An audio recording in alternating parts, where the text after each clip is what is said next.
सुप्रभातम। आप सभी लोगों का निरोगत्व के लिए योग इस वर्ग में हार्दिक स्वागत है। हम रोज योग में अपनी प्रगति कर रहे हैं और अष्टांग योग का अभ्यास कर रहे हैं। रोज आसनों का अभ्यास, प्राणायाम का अभ्यास, धारणा ध्यान का तो रोज सुबह शुरुआत में भी और आखिर में अभ्यास हो रहा है। आखिरी का अंग जो है समाधि, ये सारी चीज़ों का फल है, इसलिए उसका अभ्यास नहीं किया जाता और उसके साथ में हम शुद्धि क्रियाओं का अभ्यास करते हैं। तो चलिए तैयार हो जाए। शुरुआत ईश्वर परिधान से होनी चाहिए। मन शांत, प्रसन्न, एकाग्र और संपूर्ण शरीर मन बुद्धि में सात्विकता का आविर्भाव होना चाहिए, क्योंकि योग तो पूजा है। ये कोई व्यायाम का अल्टरनेटिव नहीं है। और योग से साधना क्या है? तो मन को साधना है। उद्देश्य मन है, साधन शरीर है। इन भाव को याद रखते हुए चलिए तैयार हो जाए। खुले आवाज में सुस्वर। हे जगत मित्र रवि तुम्हें प्रणाम। हे जगत मित्र रवि तुम्हें प्रणाम। हे समान शुद्धक तुम्हें प्रणाम। हे समान शुद्धक तुम्हें प्रणाम। हे विश्वमित्र रवि तुम्हें प्रणाम। हे विश्वमित्र रवि तुम्हें प्रणाम। ओम ह्रां मित्राय नमः। ओम ह्रां मित्राय नमः। हे शब्द प्रवर्तक तुम्हें प्रणाम। हे शब्द प्रवर्तक तुम्हें प्रणाम। हे सर्व पूजनीय तुम्हें प्रणाम। हे सर्व पूजनीय तुम्हें प्रणाम। ओम ह्रीं रवये नमः। ओम ह्रीं रवये नमः। हे उत्पादक तुम्हें प्रणाम। हे उत्पादक तुम्हें प्रणाम। हे जग संचालक तुम्हें प्रणाम। हे जग संचालक तुम्हें प्रणाम। ओम ह्रों सूर्याय नमः। ओम ह्रूं सूर्याय नमः। ओम ह्रां ह्रीं ह्रों ह्रैं ह्रौं ह्रः। ओम ह्रां ह्रीं ह्रूं ह्रैं ह्रौं ह्रः। श्री सवितृ सूर्य नारायणाय नमः। श्री सवितृ सूर्य नारायणाय नमः। आज हमने सूर्य वंदना की है और आप तो जानते हैं सूर्य वंदना यानी आज सूर्य नमस्कार का अभ्यास करने वाले हैं। तो चलिए पहले उत्तुत विवेकासन कर लेते हैं, यानी ध्यान की प्रक्रिया। पहले आप शरीर और मन को जोड़ लेते हैं और फिर आज सूर्य नमस्कार और प्राणायाम का अभ्यास अधिक करने वाले हैं। तो चलिए एक अंग डाल लें, हाथ नमस्कार में ले लें और फिर से देखिए जरा, आंखें बंद करने का भी एक अलग आनंद आ रहा है। और आंखें बंद करने के कारण कैसे अंदर की ओर मुड़ा जा सकता है, अंतर्मुख हुआ जा सकता है और होते हुए श्वास प्रश्वास की ओर सहज रूप से ध्यान जा रहा है। सबसे बड़ी साधना है श्वास प्रश्वास को देखना। और देखते देखते हम वर्तमान में आ गए हैं और यही तो मूल है। जीवन वर्तमान में है और हम कभी वर्तमान में नहीं जीते। मन हमेशा भागता है आगे या पीछे की ओर जाता है। वर्तमान में मन ठहर नहीं पाता है और इसलिए देखते देखते प्रश्वास के साथ में शिथिलता, सहजता, तनाव मुक्तता का अनुभव कर रहे हैं। और फिर अब जा रहे हैं ध्यान की प्रक्रिया में, यानी अवयव ध्यान। संपूर्ण मस्तिष्क याद कर लिया है अंदर से बाहर से और मन से उसको शिथिल छोड़ पा रहे हैं। संपूर्ण कपाल, दोनों भौवें, भूमध्य याद किया है, शिथिल छोड़ दिया है। दोनों आंखें, पलकें श्वास के साथ भी माने याद की और प्रश्वास के साथ भी शिथिल छोड़ दी। दोनों कनपटे आंख और कान के ऊपर का हिस्सा श्वास के साथ में याद कर रहे हैं, प्रश्वास के साथ में शिथिल छोड़ रहे हैं। दोनों कानों को देखा है बाहर से, लेकिन है तो अंदर, और अंदर की ओर जा पा रहे हैं, देख पा रहे हैं, गले तक उसकी अनुभूति ले रहे हैं। नथुने से अंदर की ओर जाते हुए जीवा के मूल तक देख रहे हैं। जीवा, दंत पंक्तियां, ओठों का अर्धगोलाकार स्पर्श देखा है। दोनों गालों को अंदर बाहर से ढीला छोड़ा है, मानो नीचे की ओर लटक रहे हैं, और हनु से लेकर कनपट तक का हिस्सा देखते हुए संपूर्ण चेहरा अपने मन के दर्पण में देख पा रहे हैं। गला कंठ के साथ संपूर्ण गर्दन, सारे स्नायु पुंजों के साथ में संपूर्ण रीढ़ गर्दन से लेकर पुट्ठे तक, और फिर स्कंद वलय से कटेर वलय तक संपूर्ण पीठ का हिस्सा देखा है। दोनों बगलों से दोनों कमर तक का हिस्सा देख रहे हैं। दोनों हाथ कंधों से ढीले छोड़ते हुए दंड, कोहनिया, प्रकोष्ठ, हाथों के तलवे, तलवों का स्पर्श देखा है।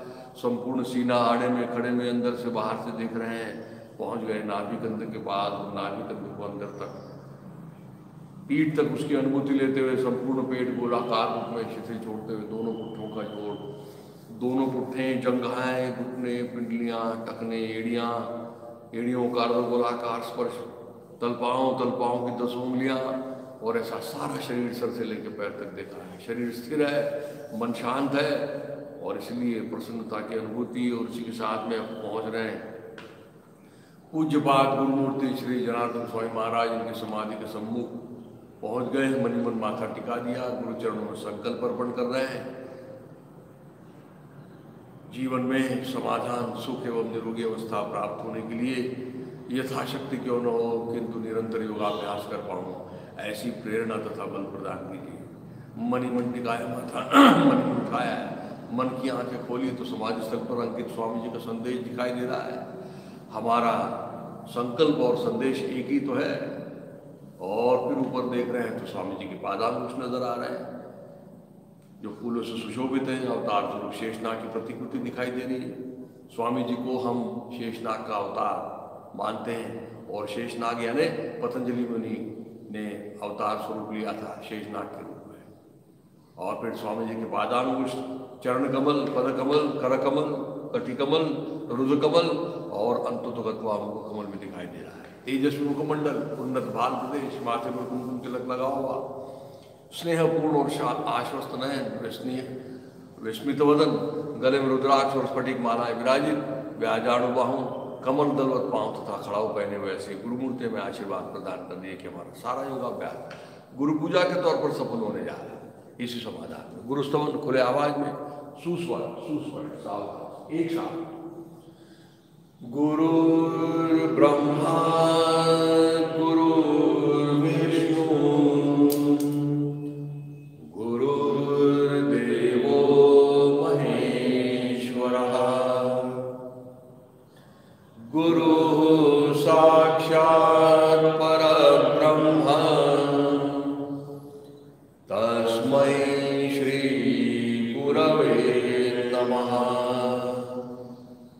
कृष्णाय वासुदेवाय हरये परमात्मने प्रणतक्लेशनाशाय गोविन्दाय नमो नमः। गोविन्दाय नमो नमः। गोविंदाय नमो नमः। फिर एक बार गुरुमूर्ति के मन लगाए, प्रसन्न वदना वरदस्ता, गुरुमूर्ति के आशीर्वाद प्राप्त हो गए। धीरे धीरे हाथ नीचे को छोड़ते हैं, पैर में अंतर ले लें, आंखें बिल्कुल न खोलें, शरीर से चलन का अभ्यास कर लेते हैं। और अब अच्छी तरह से शरीर संचालन का अभ्यास होना चाहिए। श्वास लीजिए, रोकिए, मूल बंद लगाते हुए दाहिनी तरफ मरोड़िए।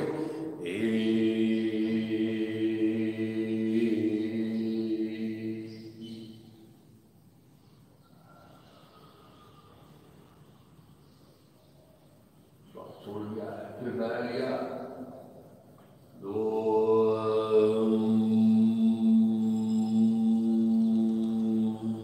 फिर छोड़ दिया, फिर लिया, मुंह बंद लगाया,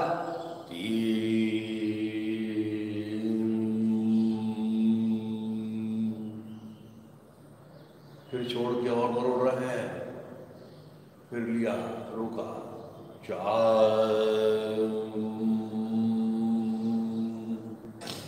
5 और 6 की क्रिया एक ही श्वास में, 5, 6,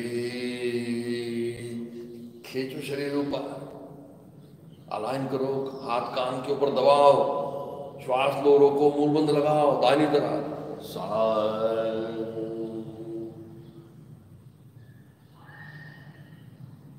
8, 9,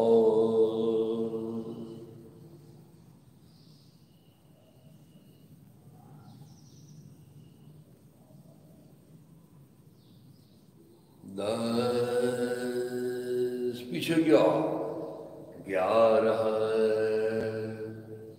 मूल बंद लगाया, श्वास छोड़ दीजिए और अच्छी कमान बनने रहे, श्वास लेके रोके, मूल बंद लगा दे, 12, श्वास छोड़ते हुए, 13,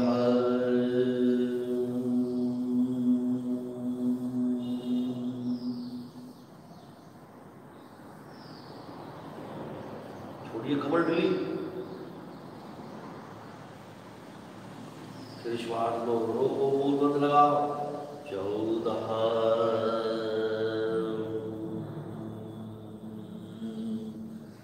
15, 16,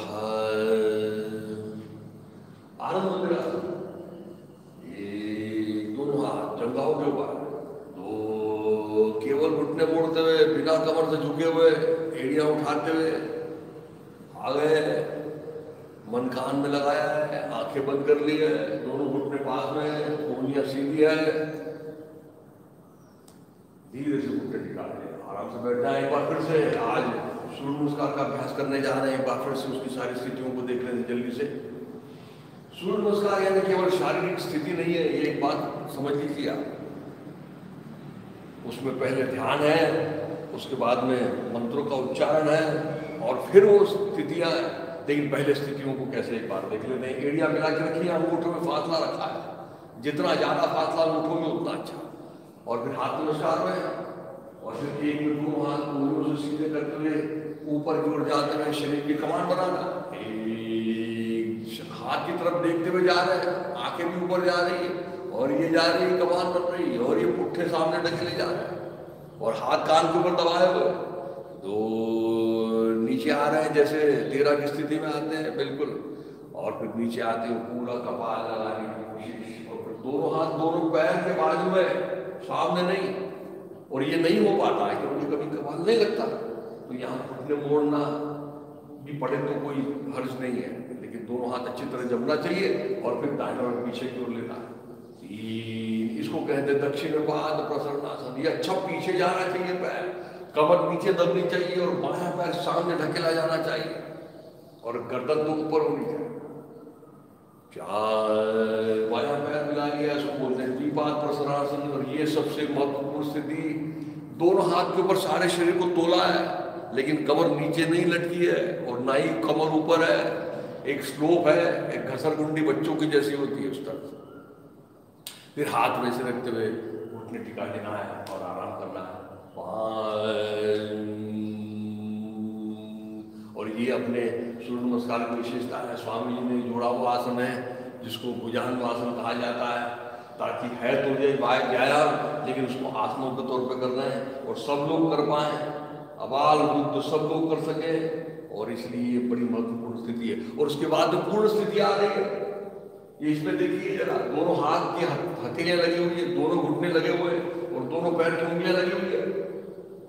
ये 6 अंग हो गए, हमको केवल दोनों हाथ के बीच में सीने को लगाना है और कपाल को लगाना है, यानी पेट को नहीं लगाना है, ये बात समझ लें।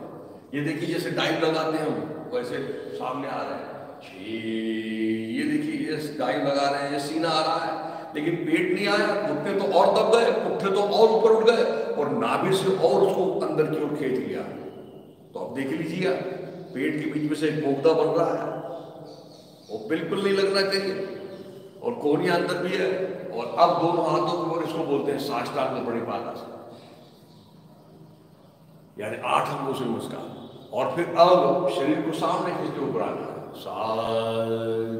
ये खींचा और ये ऊपर आ रहे हैं, और अब कोहनियां सीधी हो रही, कमर ढीली छोड़ते हुए आ रहे हैं दोनों हाथ के बीच में, गर्दन बिल्कुल पीछे चली गई लेकिन घुटने जमीन से नहीं लगे, इसको बोलते हैं भुजंगासन। आसनों के तौर पर भुजंगासन किया जाता है वो अलग, उसमें कोहनियों से हाथ सीधे नहीं करते, लेकिन इसमें तो हाथ बिल्कुल सीधे कर लिए और फिर गर्दन अंदर डालना, पुट्ठे ऊपर उठाना, एड़ियां टिकाना, गर्दन अंदर गई, पुट्ठे ऊपर गए और ये एड़ियां जा रही पीछे पीछे और गर्दन अंदर जाते हुए देख रहे हैं नाभि की तरफ, इसको बोलते हैं भुजंगासन। एक पर्वत की तरह स्थिति बन गई। फिर आराम, ये आसन 2 बार आता है और फिर जैसे कहते वैसे वापस, तो फिर दाहिने पैर को ले गए थे तो दाहिने पैर को लाना, लेकिन बराबर दोनों हाथ के बीच में,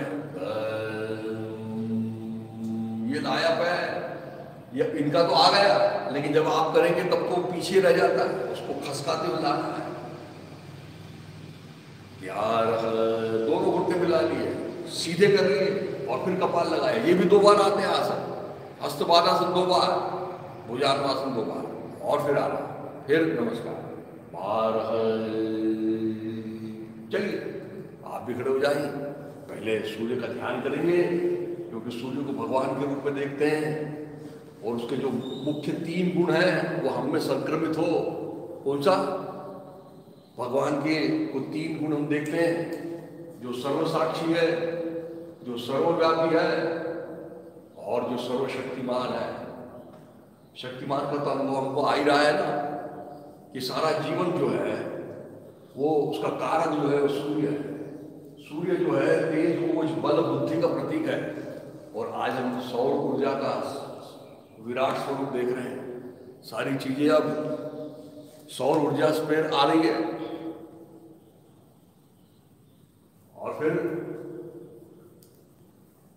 इसलिए उसका ध्यान करना जरूरी है, क्योंकि ये सारा जीवन जीवंतता से भरा हुआ है। जिस चीज का ध्यान करेंगे उसका सारे गुण में आ सकते हैं। तो क्यों ना हम सूर्य का ध्यान करें, और इसलिए हम सूर्य को अर्घ्य भी देते हैं।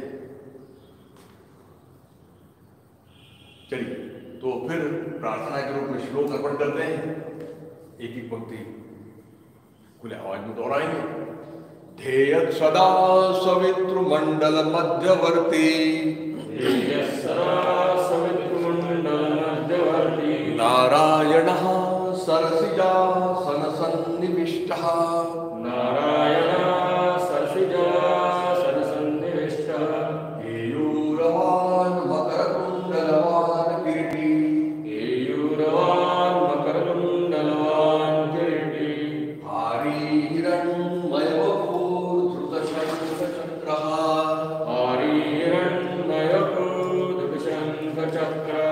और चलिए अब सूर्य का मंत्र का उच्चारण करेंगे।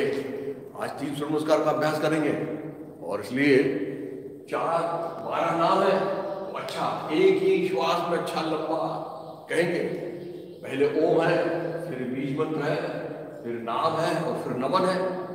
तो चलिए ओम राम मित्राय नमः, ओम राम मित्राय नमः, ओम ह्रीं रवये नमः, ओम ह्रीं रवये नमः, ओम ह्रूं सूर्याय नमः, ओम ह्रूं सूर्याय नमः, ओम ह्रैं भानवे नमः, ओम ह्रैं भानवे नमः। चलिए तैयार। एक हाथ सीधे करते हुए ऊपर जा रहे हैं, नाम है ऊर्ध्व नमस्कार आसन। 2 नीचे आ रहे हैं, कपाल लगा रहे हैं, नाम है हस्तपादासन। अब हाथ पहुंचना चाहिए, नहीं पहुंचे तो मोड़ लो घुटने और दोनों पैर के आजू बाजू में हाथ रखे हैं, सामने नहीं। और फिर दाहिना पैर पीछे, 3 दक्षिण पाद प्रसरणासन। धकेला है बाएं पैर को, अच्छा कमर दबाई है, 4 बायां पैर ले गए, दोनों को मिलाया है, हाथ के ऊपर तोला है, कमर की ओर ध्यान दिया है। फिर आराम, घुटने टिका टिका दो, लेकिन बिना हाथ हिलाए हुए पीछे जा रहे हैं। और अब तो पूर्ण स्थिति है, समर्पण की सबसे बड़ी विधि है, इससे और अधिक समर्पण व्यक्त नहीं किया जा सकता शारीरिक रूप से। और इसलिए साष्टांग प्रणिपातासन यानी दोनों हाथ के बीच में सीना और कपाल लगाना। 6 पेट नहीं लगेगा, घुटने को और दबाओ, पुट्ठों को और ऊपर उठाओ, नाभि से और पेट अंदर खींचो और फिर सामने खींचते ऊपर आ जाओ।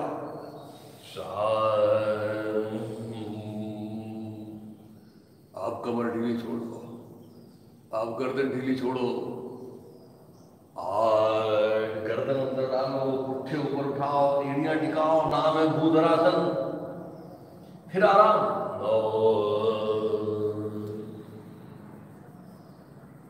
जैसे कहते वैसे वापस दाहिना हाथ दोनों हाथ के बीच में, दाहिना पैर लाओ, लेकिन उसको अच्छा, और बायां पैर सीधा रखो,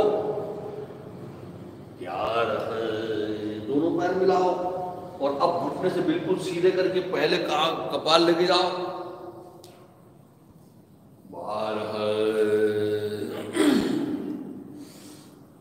चलिए फिर से 4 मंत्रों को उच्चारण। ओम ह्रौं खगाय नमः। ओम ह्रौं खगाय नमः। ओम ह्रं ऊष्णे नमः। ओम ह्रं ऊष्णे नमः। ओम ह्रां हिरण्यगर्भाय नमः। ओम ह्रां हिरण्यगर्भाय नमः। ओम ह्रीं मरीचये नमः। ओम ह्रीं मरीचये नमः। चलिए तैयार। ऊर्ध्व नमस्कारासन, अच्छा कमान बनने दो शरीर की, ऊपर देखते रहो। तो हस्तपादासन, ले जाओ कपाल को घुटने के पास, कोशिश करो और हाथ पहुंचाओ, नहीं मोड़ रहे तो मोड़ के पहुंचाओ। दक्षिण पाद प्रसरणासन, इसमें दाहिने पैर का ही उपयोग करना है। कई जगह कोई एक बार दाहिना लेता, कोई बाएं लेता है, कोई इसमें गलत नहीं है, लेकिन बात तो एक ही हो जाती है उसमें। बायां पैर में ले लिया, मिला लिया, फिर तोला शरीर को, 5 घुटने टिका के बिना हाथ हिलाए पीछे जा रहे हैं। ये इसकी बात खासियत है, हाथ नहीं हिलने देंगे। और फिर साष्टांग प्रणिपातासन, 6 दोनों हाथ के बीच में सीना, कपाल, पेट को अच्छा और ऊपर उठाया है, अंदर डाला है, घुटनों को अच्छा दबाया है। 7 भुजंगासन, आ जाइए ऊपर। ये बड़ी सुंदर स्थिति है, कमर बिल्कुल ढीली छोड़ दो, गर्दन बिल्कुल ढीली छोड़ दो, और गर्दन अंदर गई, पुट्ठे टिकाए हैं, टिका रहे हैं, एड़ियों को टिका रहे हैं क्या? फिर आराम, यानी व्यायाम होते हुए आसनों के तौर पे कर रहे हैं, इसलिए हर स्थिति में रुकते हुए चले जा रहे हैं। अन्यथा व्यायाम में तो एक के बाद, और फिर जैसे कहते वैसे वापस। दाहिना पैर बराबर दोनों हाथ के बीच में, 11 मिला लिया, लगाया कपाल, 12 एक और करेंगे। ओम ह्रौं आदित्याय नमः। ओम ह्रौं आदित्याय नमः। ओम ह्रैं सवित्रे नमः। ओम ह्रैं सवित्रे नमः। ओम ह्रौं अर्काय नमः। ओम ह्रौं अर्काय नमः। ओम ह्रं भास्कराय नमः। ओम ह्रं भास्कराय नमः। चलिए ऊर्ध्व नमस्कारासन, हस्तपादासन 2,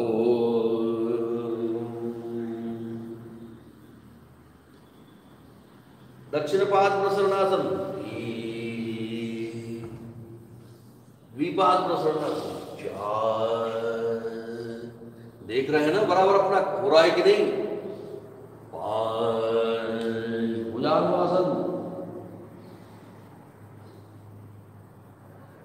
6 साष्टांग प्रणिपातासन, 7 भुजंगासन, 8 भूधरासन, 9 भुजान्वासन, 10 दक्षिण पाद संकोचनासन, 11 हस्तपादासन, लगाओ जरा, 12 नमस्कारासन। इस तरह से आज हम 3 सूर्य नमस्कार का अभ्यास किया है, लेकिन करना तो कम से कम होता है 12 सूर्य नमस्कार का अभ्यास होना चाहिए। तो बाकी के आप जो है होमवर्क के रूप में यानी स्वाध्याय के रूप में उसको जरूर करिए।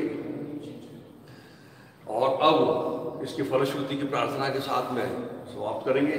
फिर से एक एक पंक्ति कहूँगा, उसको दोहराएंगे। आदित्येषु नमस्कारान् ये कुर्वन्ति दिने दिने, आदित्येषु नमस्कारान् ये कुर्वन्ति दिने दिने, जन्मांतर सहस्रेषु दारिद्र्यं नोपजायते, जन्मांतर सहस्रेषु दारिद्र्यं नोपजायते, अकाल मृत्युहरणं सर्वव्याधि विनाशनम्, अकाल मृत्युहरणं सर्वव्याधि विनाशनम्, सूर्यपादोदकं तीर्थं जठरे धारयाम्यहम्, सूर्यपादोदकं तीर्थं जठरे धारयाम्यहम्। धीरे से हाथ नीचे की ओर छोड़ दें, आनंद मंदिर आसन से नीचे की ओर बैठ जाएं। 1 2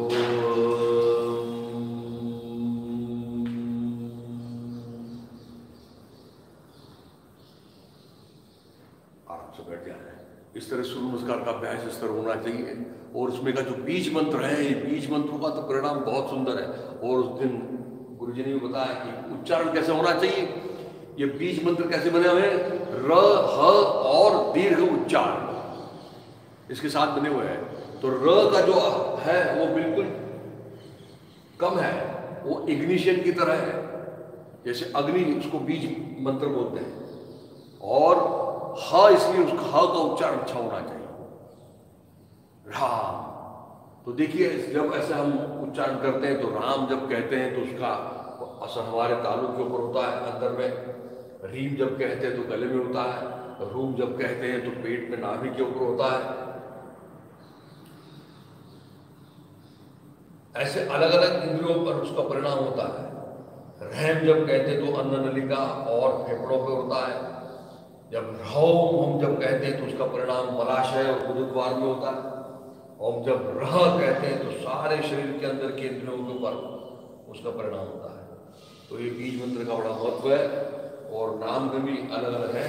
तो इस तरह से समझते हुए करना है। और अब धीरे से बैठ जाएं और आज अभ्यास करने वाले हैं। आज सूर्य नमस्कार की तरफ अधिक जाने वाले हैं। तो सूर्य नमस्कार को हमने अच्छी तरह समझ तो लिया है, लेकिन आज इसमें जोड़ने वाले सूर्य नमस्कार अपना प्राणायाम के अभ्यास के लिए।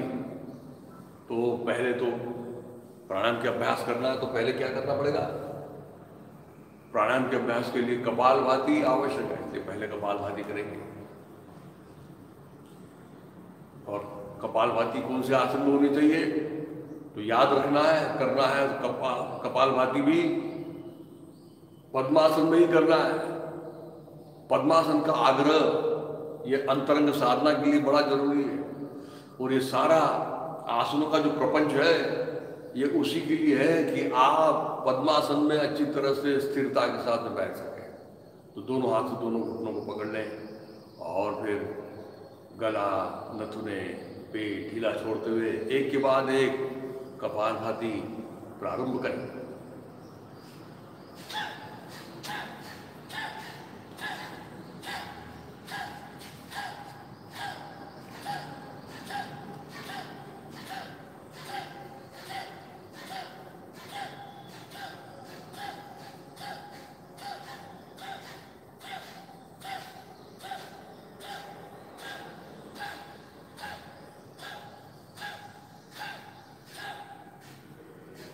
फिर आखिरी का स्ट्रोक जोर से लगा दें और शांत हो जाए। फिर देखिए जरा कपालभाति के लिए क्या जरूरी है कि मन का शांत होना, निर्विचार होना बहुत जरूरी है। और प्राणायाम को उसकी मूल संकल्पना के साथ में समझ लेना जरूरी है, क्योंकि केवल श्वास का लेना और छोड़ना प्राणायाम नहीं। और हमने तो प्राणायाम में पहले उसकी जो व्याख्या के अनुसार उसमें गति में परिवर्तन भी कर दिया, उसके बाद में हमने उसको रोकना भी चालू कर दिया। यानी प्राणायाम का मतलब यह है कि विशिष्ट काल में श्वास का लेना मन के अवधान के साथ में, उसको प्राणायाम कहते हैं। इसलिए जब भी आप प्राणायाम करेंगे ये याद रखिए।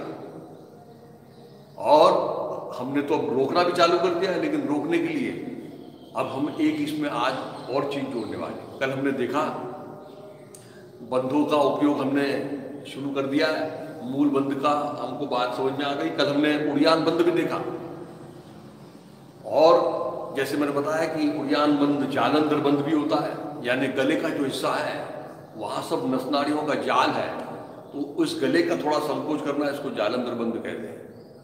तो ये 3 बंधों के साथ में आज हमको प्राणायाम का अभ्यास करना है। कैसे? तो जैसे, क्योंकि हम जो श्वास रोक रहे हैं, ऐसा केवल श्वास रोकना ये बड़ा खतरनाक हो जाता है, क्योंकि श्वास एक दबाव है, और उस दबाव को अगर आपने सही दिशा नहीं दी तो उसका परिणाम कहीं भी जा सकता है। और सारे शरीर के अंतर्गत इंद्रियां बड़े सूक्ष्म है और बड़े सेंसिटिव है। तो जैसे आप देखते हैं कि बाढ़ अगर आ जाती है, पानी अगर है, वो पानी आता है तो अगर नहर है और नहर से अगर पानी जाता है तो सारे खेतों की अच्छी तरह सिंचाई होती है। लेकिन अगर वो बाढ़ का प्रकोप बन के आता है तो सब कुछ उद्ध्वस्त कर देता है। उसी तरह ये श्वास का भी है।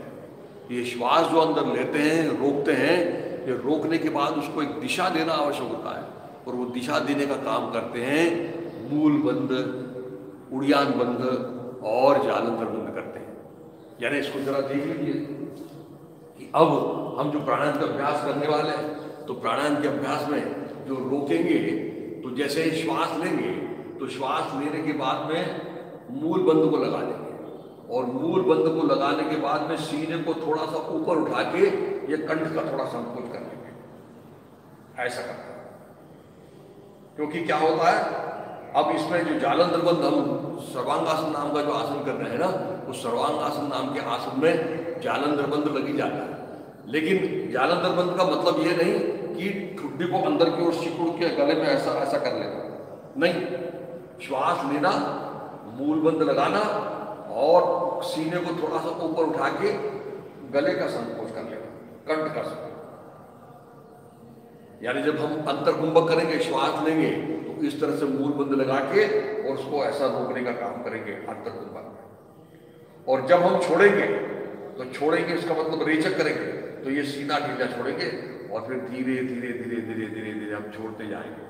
और जैसे श्वास छोड़ते चले जाते तो क्या होता है, पेट अंदर जाता है। तो जैसे रेचक पूर्ण हो जाएगा, रेचक पूर्ण होने के बाद में पेट को अंदर ले लेंगे। कल हमने देखा उड़ियान बंध श्वास छोड़ के किया जा सकता है।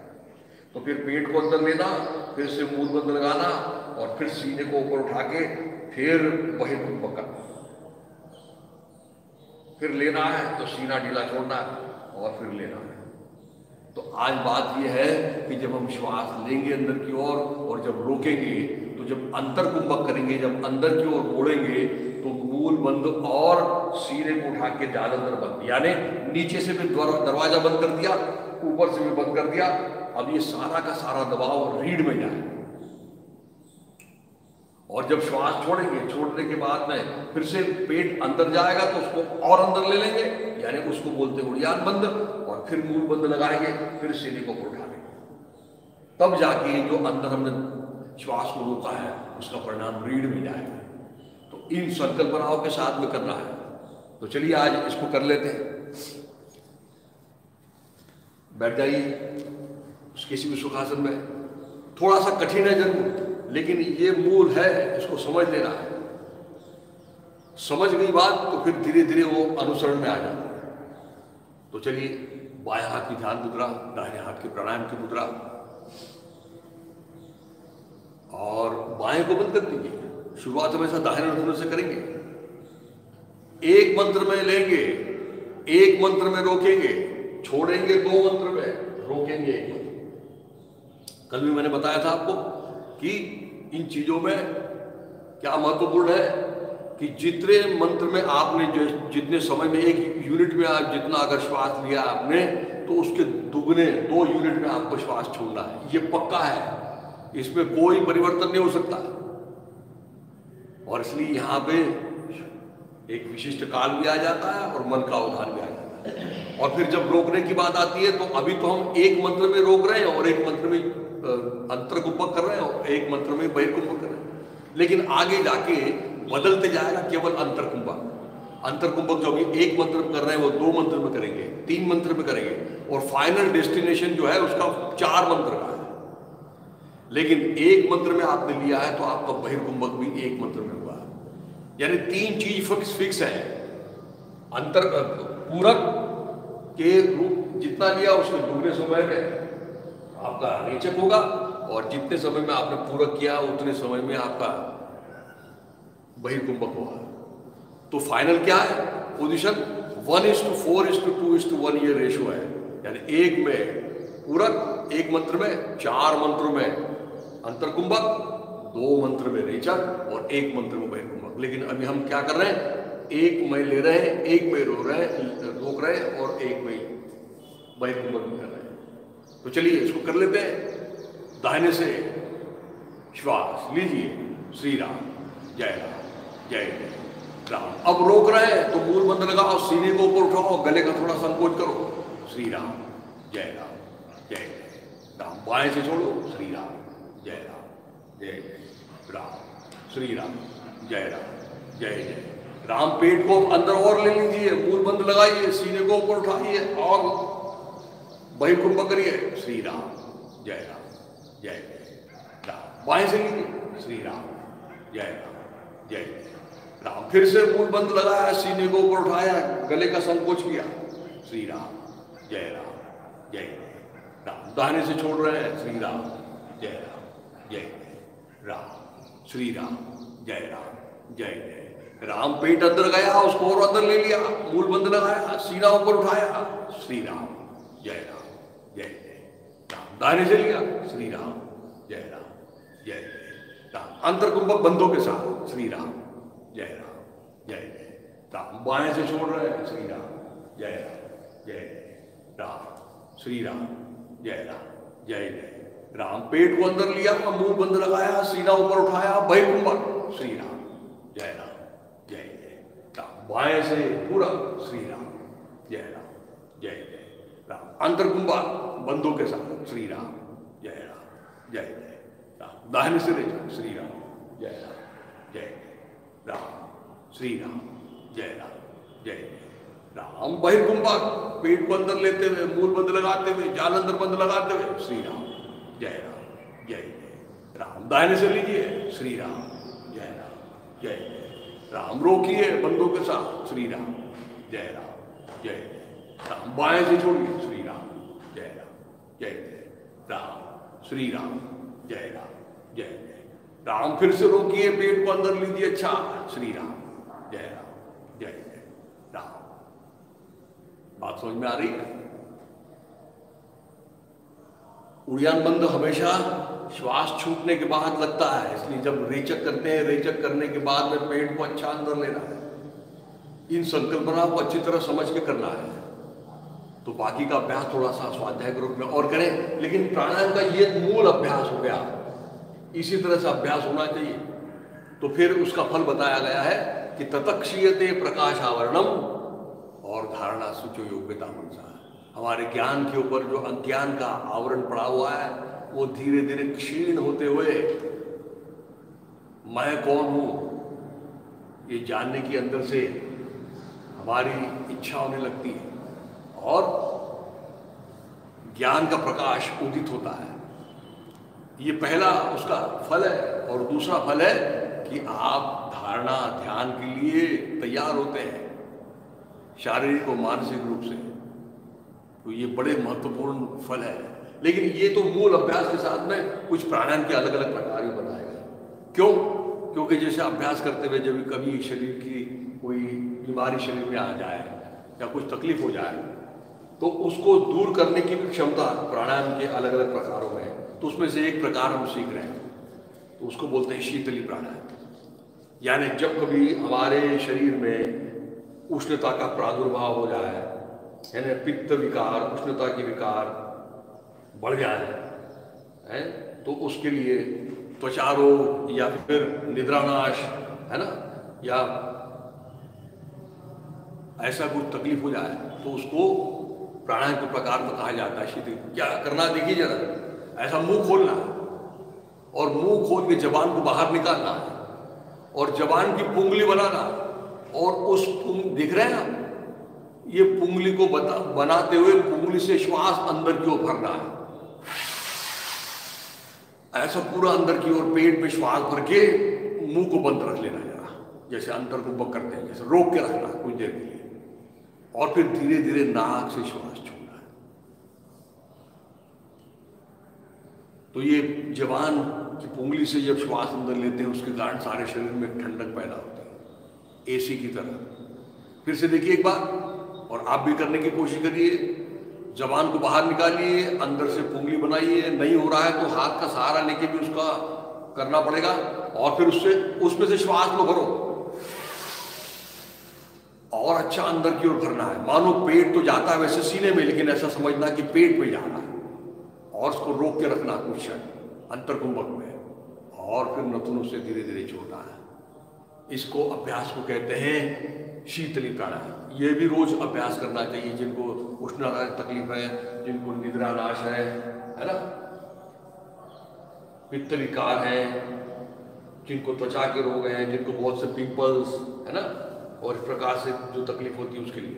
एक और प्राणायाम का प्रकार देख लेते हैं, उसको बोलते हैं सदंत प्राणायाम। दांतों के विकारों के ऊपर है ना, आजकल दांतों के विकार भी बहुत बढ़िया आगे बढ़ गए, और दांतों की सेंसिटिविटी है ना, और दांतों से संबंधित जितने भी विकार, बहुत से लोगों के दांत में क्या बोलते हैं, मसूड़ों से खून जाता है, उसके बाद में अलग अलग उसके जो विकार हैं दांतों के, वो सारे दूर करने की एक क्षमता एक प्राणायाम में है, उसको बोलते हैं सदंत प्राणायाम। क्या करना? दो दांतों के ऊपर दांत रखना, ओठ खोल के दांतों के ऊपर दांत रखना, और ये दांतों को पीछे से जबान लगा देना, और फिर इन दांतों से श्वास को लेना है, ऐसा करते हुए जोर से श्वास लेना है, और फिर रोक लेना है, और फिर नाक से छोड़ना है। अच्छा लंबी देर तक श्वास को लेना है। तो इसमें कारण क्या होगा कि दांतों को ये ठंडी हवा का स्पर्श होगा, मसूड़ों को उसका ठंडी हवा का स्पर्श होगा, और उसके कारण दांतों के विकार जो है दूर होंगे। दांतों के विकार जो होते हैं उसका मुख्य कारण क्या है? तो हमारे दांतों में अंदर की जो रचना जो बनी हुई है मुख पोकली की, वहाँ गर्माहट है, वहाँ ऑक्सीजन की कमी है, और गीलापन भी है। और ऐसे वातावरण में जो जंतु निर्माण होते हैं उनको कहते हैं एनारोबिक बैक्टीरिया, और इन एनारोबिक बैक्टीरियाओं की रोकथाम करने के लिए ठंडी कोरी ऑक्सीजन युक्त हवा अंदर लेने के कारण उनकी रोकथाम होती है। तो चलिए एक बार फिर से करिए, दांतों के ऊपर दांत रखिए और अच्छा श्वास लीजिए, और ठंडापन दांतों को मसलों को अनुभव करिए, रोकिए, और फिर धीरे धीरे छोड़िए।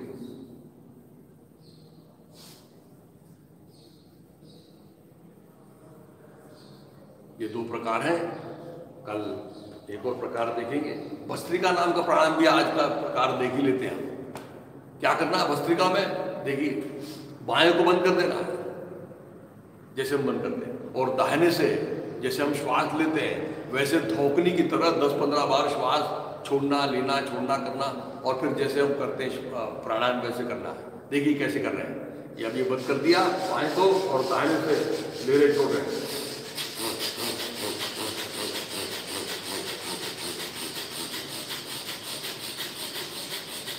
और फिर श्वास लेना है, श्री राम जय राम जय राम। फिर रोक लेना है, श्री राम जय राम जय जय राम। बाएं से छोड़ना है, 2 मंत्रों में, श्री राम जय राम जय जय राम, श्री राम जय जय राम। फिर से रोका, श्री राम जय जय राम। अब बाएं से वैसे करना है। लीजिए, छोड़िए, लीजिए।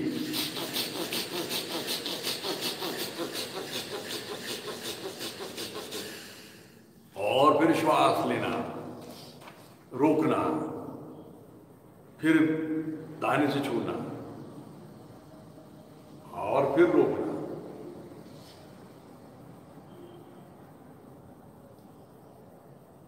तो इसे समशीतोष्ण हमारी प्रकृति बनती है भस्त्रिका। तो इस प्रकार से आज हमने प्राणायाम के प्रकार भी देखे। अभी ओंकार कर लेते हैं, 1 मिनट ओंकार। कोहनिया कमर से लगाएं, रीढ़ सीधी रखें, चेहरा प्रसन्न रखें। ओंकार प्रारंभ। ओ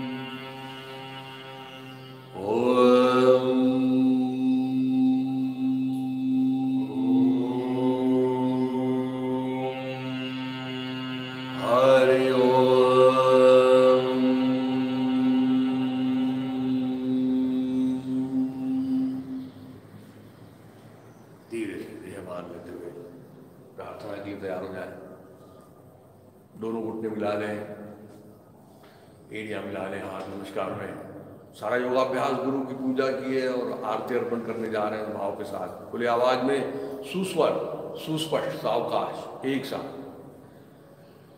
असंख्यात नावे जयादेत लोक परिनित्यतो सच्चिदानंद एक जया चा बड़े चाल तो हा बसारा नमस्कार त्या ब्रह्म तत्वा अपारा नभी सूर्य विश्वास जोते जदेतो प्रमोदे अमी अंतरित्या सध्यातो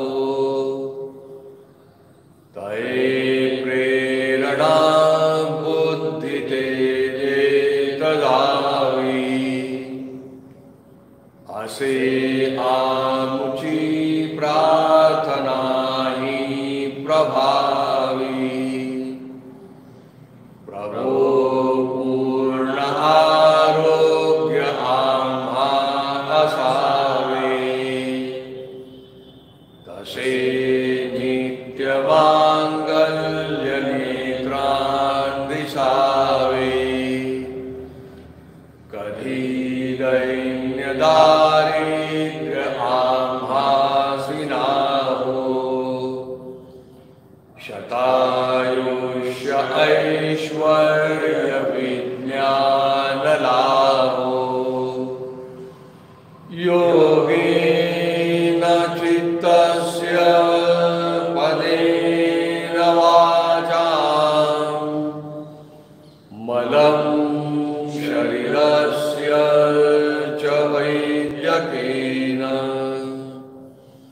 योपाकरोत्तं प्रवरं मुनीनां पतञ्जलिं प्राञ्जलिर्नतोऽस्मि।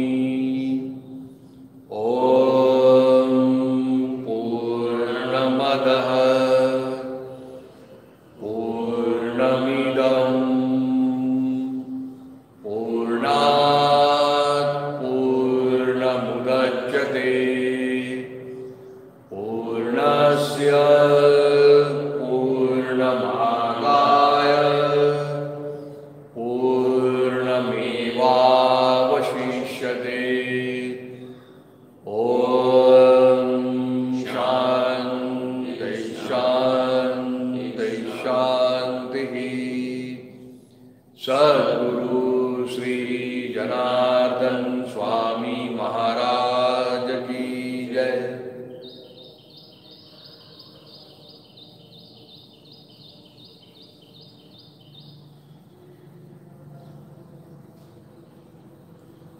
आराम से बैठिए।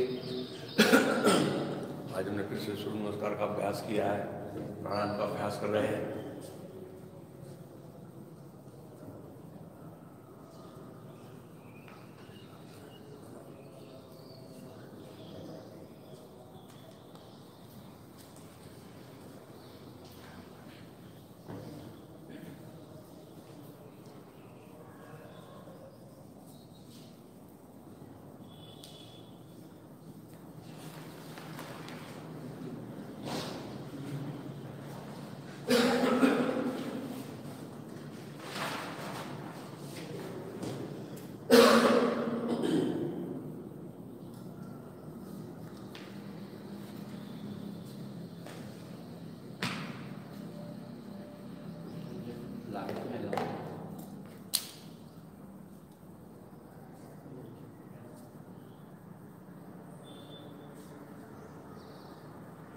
नमस्कार।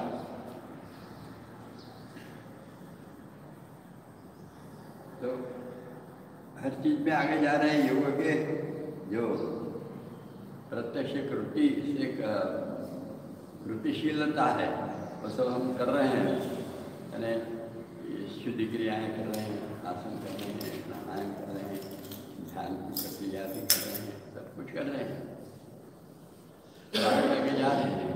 पर ये और अच्छे ढंग से मन लगा के करें, यानी आंखें बंद करना, मन लगाना है बहुत क्या करना है ये ऐसा प्रश्न आ जाएगा। पर आंखें बंद करना और आसन की स्थिति लेते समय सावकाश लेना, लेते समय कौन से स्नायुओं पर क्या क्या परिणाम हो रहा है, कहाँ कहाँ कॉन्ट्रैक्शन हो रहा है, कहाँ खिंचाव हो रहा है, कौन से जोड़ पे कैसा तनाव आ रहा है और उस पर परिणाम हो रहा है, ये देखते देखते जितने हमारी क्षमता है उतनी क्षमता के अनुसार स्थिति ले लिए। और स्थिति लेने के बाद महत्वपूर्ण है, आंखें तो बंद है, अब शरीर के अंदर में ये सब करते समय कहीं भी तनाव आया, कहीं भी खिंचाव आया, कहीं भी दबाव आया, कहीं भी और कुछ हुआ, ये जो हुआ है क्यों, तो हमने ताकत लगाई थी, प्रयत्न किया था। ग्रेविटेशनल फोर्स के अगेंस्ट में कुछ हलचलें करना, इसके लिए एक एनर्जी लगती है, ये एनर्जी वापरी थी जिसको प्रयत्न कहते हैं। तो ये प्रयत्न किया था और एक स्थिति ली है। अब ये स्थिति लेने के बाद लगाया हुआ प्रयत्न जितना है वो प्रयत्न निकाल देना और स्थिति कायम रखना और वो स्थिति में रुकना। रुकते समय उसमें ये चालू रहना चाहिए, कौन सा, प्रयत्न शैथिल्यान अनंत समापत्तिभ्याम, यानी भगवान का स्मरण। इसके साथ साथ और एक पहले करना चाहिए, वह यानी अपने शरीर में कहाँ अभी भी ये स्थिति, सब प्रयत्न निकालने के बाद भी कहाँ दबाव है, कहाँ खिंचाव है, कहाँ तनाव है और क्या है, वो कैसे निकाल सकते हैं और अंतिम में शरीर में कहाँ परिणाम हुआ है, तो वहाँ इस आसन का लाभ होता है। वहाँ जो स्थित इंद्रिय है उनके जो कार्य है उस कार्य के लिए इसका लाभ होता है। ऐसा अनुभव हम अपने अंदर में ज्ञान के रूप में इकट्ठा कर सकते हैं और ऐसे करते करते योगाभ्यास करिए, प्राणायाम के समय यही करिए, क्या हो रहा है रीढ़ के अंदर में, क्या हो रहा है शरीर के अंदर में, क्या हो रहा है, ये सब देखना और फिर करते रहना, तो फिर योग स्वयं प्रकट होने लगता है। पता सुनना नहीं पड़ता, फिर सुनना अच्छा है पर प्रकट हो जाता है अपने सामने और दूसरे का सुनकर फिर अरे ये तो अनुभव मुझे भी आया, यानी ऐसा शास्त्र सिद्ध हो जाता है। ऐसे प्रगति करना है और यही स्वामी जी ने बताया। और ऐसे यह स्वामी जी कल बोल रहे थे कि बचपन में तो यहाँ वहाँ आर्थिक स्थिति बहुत ही अलग थी, तो इसलिए माधुकरी मांग के पढ़े हैं सब। और वहाँ पढ़ने के बाद अभी जो बताया मैंने, ये बिल्कुल वाई, उसके बाद में क्या बोलते उसको, नासिक, नहीं उसके पहले सांगली, नासिक, यहाँ सब पढ़े। पर आगे और पढ़ने के लिए फिर कहाँ, तो काशी में जाना पड़ा। अभी जैसे हायर कुछ करना है, लोग कहते ना जब फलानी डिग्री प्राप्त हो गई है, आप बोले हिंदुस्तान में नहीं पढ़ेंगे, हमको तो फॉरेन में MS करना है जाकर, और फिर अमेरिका में जाने के लिए हम तत्पर हो जाते हैं। वहाँ से MS आया तो मास्टर ऑफ सर्व, सर्व यानी सब, ऐसे हम लोग को लगता है मास्टर ऑफ सर्व, ऐसा एक भाव विचित्र हमारे अंदर में है। पहले जमाने में भी यही था, वो वास्तव था, ऐसे भाव नहीं थे, ज्ञान प्राप्ति की इच्छा थी। और काशी में हमारे भारतीय संस्कृति का और संपूर्ण ज्ञान जानने वाले महान विद्वान वहाँ रहते रहे, जिनको अनुभूति है। ऐसे काशी में जाकर और योगाभ्यास करना, ये उन्होंने वहाँ अपना योगाभ्यास से ज्ञान प्राप्ति करना। काहे की ज्ञान प्राप्ति किए सब, ये 3-4 जगह समझने मालूम है क्या? ये फिजिक्स नहीं, केमिस्ट्री नहीं, मैथमेटिक्स नहीं, कुछ नहीं। स्वामी जी का क्या था? वेदों का अभ्यास, वेदांत, 10 ग्रंथ के ब्राह्मण बने थे और चारों वेद जानते रहे, 6 शास्त्र जानते रहे, और फिर रामायण महाभारत और जो कुछ ग्रंथ है सारे के सारे उनको अवगत थे। उसका अभ्यास किया था, ज्योतिष शास्त्र का अभ्यास किया था। 64 कला में से ज्योतिष शास्त्र नाम की जो कला है वो उनको आते थे, बड़े जानकार थे उसके। आयुर्वेद नाम का जो ज्ञान क्षेत्र है वे भी स्वामी जी अप्रतिम आता, अप्रतिम, जिसको कोई और उदाहरण दूसरे दे नहीं सकते, उपमा नहीं देते, ऐसा सुंदर और स्वामी जी का आयुर्वेद का ज्ञान। पौरोहित्य अच्छे करते रहे स्वामी जी, ये सब रहता है, पर समाधान नहीं हो रहा था, इसलिए काशी में गए, काशी में पढ़े। काशी में पढ़ने के बाद ज्ञान तो प्राप्त हुआ, पर वैराग्य भी अधिक प्राप्त हो गया। फिर हिमालय में गए, हिमालय में कुछ रुके, पर वहाँ रुकते साधना भी की और कुछ अच्छी की थी। वो एक तंत्र शास्त्र रहता है, उसका साधना की थी। पर वही कोई एक सन्यासी मिला, वो बोले बेटा तू यहाँ क्या कर रहा है, तेरे को तो नर्मदा मैया बुला रही, तू यहाँ क्या जा वहाँ। अरे उसका सुन के हुए निकले पैदल, ये सब पैदल चालू है। तो वहाँ जाके पहुँच गए और नर्मदा परिक्रमा करने लगे। उतने में एक साधु उनको एक बार मिला, कौन सी दूसरी चीज बैठे पता नहीं हमको तो बराबर। और स्वामी जी के बारे में जानकारी स्वामी जी बोलते ही थे ने, ये तो कहीं सुनी इकट्ठी की है, किसी लोगों ने बताया, वो सारी जानकारी दे रहे हैं। और उनके बोलने पर से किसी ने जो इन्फरेंस निकाला उसके आधार पर कुछ बोला जाता है। तो फिर वो वहाँ योग सीखे। वहाँ एक नर्मदा परिक्रमा के समय गुजरात के पास में सिद्धपुर नाम का ग्राम है, वहाँ चातुर्मास्य अभी का जो सीजन है, ऐसे सीजन में ही वहाँ स्वामी जी रुके थे।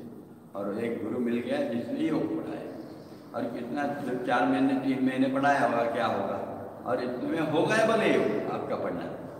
और अब समावृत विधि, समावृत विधि है शिक्षक, भारतीय शिक्षण प्रणाली की विशेषता है, गुरु निःशुल्क पढ़ाता है। और पूर्ण होने के बाद समावृत विधि के दिन गुरु उपदेश देता है, उस दिन गुरु को दक्षिणा अर्पण करना।